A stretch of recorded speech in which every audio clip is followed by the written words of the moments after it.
Welcome back to Security Architecture in the Real World.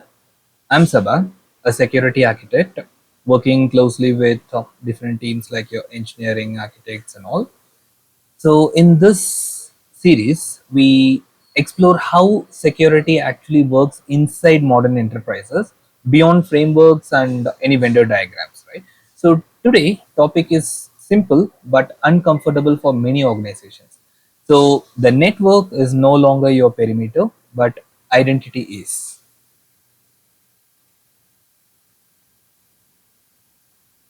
For many years, security revolved around the corporate network. Firewalls protected your entry points, VPN extended your internal access. Users inside the network were always trusted. IP address and location, these determined your access decisions. Once someone crossed the perimeter, most system assumed it's legit, right? So this model worked when applications, your users and devices, all this lived inside one controlled environment. So what changed? Modern organizations, right? So these operate very differently. Applications moved to cloud. Already we all are seeing this. Employees started working remotely from the pandemic, or even after that, it's all increasing, right? And SaaS platforms handle critical business functions. APIs connect services across different environments. So devices are no longer fully controlled by corporate networks. Users and workloads now operate from everywhere, right? And when everything is everywhere, the network usually stops being meaningful as a trusted boundary. So the new access pattern, right? So today, users access application directly over internet. Authentication happens through your identity provider. Application trust identity tokens, not your network location. So services call other service using credentials and tokens. So the decision to allow access happens before the network even matters. So that's why identity becomes the control point. So, okay, consider a typical hybrid organization. Employees use SaaS platforms for collaboration and HR activities and all these things. Customer applications run in cloud, right? So some legacy applications remain on-prem for any reason, right? Dependency or some migration resource issues or anything. Multiple identity sources exist across different environments. VPN still exists, but it's no longer central to access. Most access decisions now depend on who the user is, not where they are, right? So that's how a typical organization, modern one, currently looks like. In that, let's see a real attack path, right? An attacker doesn't need to bypass a firewall anymore. They steal credentials through a phishing campaign, for instance, right? Or capture your authentication tokens. They log in through same identity provider used by all of us, any legitimate users within the organization. The access looks pretty normal, right? From there, they move across applications using valid sessions. They end up escalating privileges and access sensitive data. No network intrusion is required here. They, if you see it right, they didn't break anything. They just logged in.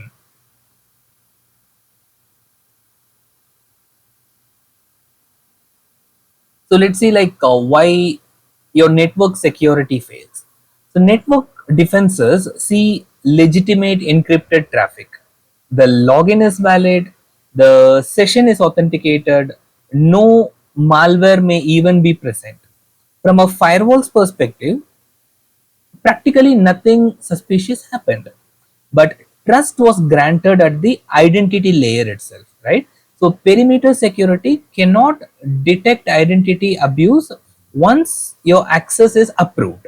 So that's the reason network security fails. Now, okay, some common enterprise mistakes let's talk about.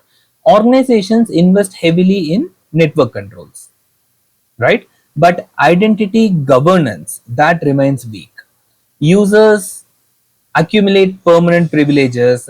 Shared accounts still exist. We spoke about this in different videos. You can refer that as well. And your session monitoring is limited. Your MFA, multi-factor authentication, is inconsistent across systems. One have a strong one, the other have very weak one, other doesn't even have, right? So the strongest firewall cannot protect against trusted identities with excessive access. So we need to be cautious while creating identity and like maintaining identities. Now let's talk about your identity centric security architecture, right? So in a identity centric architecture, every access decisions evaluates your context. Authentication is strong and consistent always. Your devices and sessions are evaluated continuously, right? Not just once, it will be evaluated continuously. Your privileges are always minimized. Access becomes temporary and always purpose driven, right? So real risk signals influence decisions dynamically. So here trust is no longer permanent, right? It is continuously verified. That's how a identity centric architecture should look like.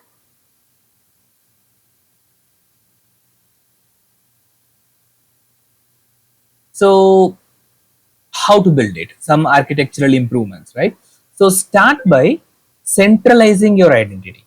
Even if you are into hybrid, you have your cloud, you have your on-prem or like multi-cloud, anything, right? So try to start by centralizing your identity and making sure every other side is using the same identity provider. Then remove your shared accounts completely as much as possible, right? So remove that. Then separate privilege access from normal users to make sure you protect privilege access separately and specially, right? So introduce your service identities for workloads. Then monitor session behavior instead of only logins, right? So we need to monitor the behavior as well. Soon after login, what are they doing, how are they doing, whether they are supposed to do it. So let's monitor all those. Then automate your access lifecycle management, the complete lifecycle management. We have to automate that. These changes gradually move trust from network to identity, right? So that's where we have to start with. If we do that, what will be the outcome? First thing, credential attacks becomes easier to detect, right? We know, yes, there is an attack which exists, which comes through credential. Then your privilege abuse has very smaller impact. Your access becomes consistent across the environments.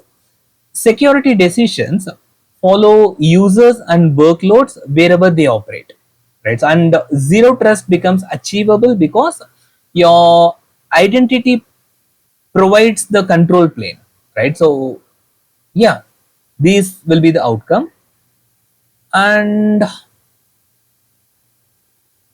the network no longer defines trust, of course we all understood that, and the identity does, right? So if identity security is weak, the entire architecture is exposed, no matter how strong your perimeter appears, right? So modern security begins with identity. So take that as a core lesson for you. That's it for this episode of security architecture in the real world. In the next episode, we'll explore one of the most underestimated risk in enterprise, shared service accounts, and the issues with that, right? And how they quietly undermine security architecture. Thanks for watching. See you in the next one.